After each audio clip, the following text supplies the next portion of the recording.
তোমার ভালো থাকে দেখে কিছু কিছু মানুষের এমন জ্বলন জ্বলবে আর এমন জ্বলানি উঠবে, যদি 10,000 মাইল দূরেও তুমি থাকো তারপরেও তাদের ভালো লাগবে না। কেন জানো? তারা কখনোই চায় না তুমি ভালো থাকো।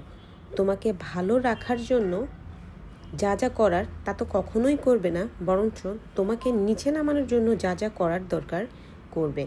তুমি যদি শহরে থাকো, তোমাকে নামানোর জন্য যত নোংরা কথা তোমার এরিয়ায় ছড়াবে। আর যদি তুমি গ্রামে থাকো তাহলে তো কোনো কথাই নেই, তার সুবিধা হবে। দূর থেকেও যখন তুমি সফলতা করবে, তখনও তার জ্বলনে উঠবে।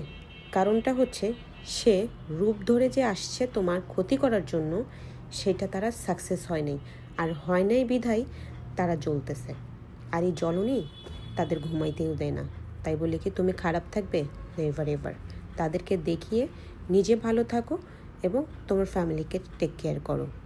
মানুষের ভালোর জন্য কখনোই নিজেকে বিসর্জন দিবে না।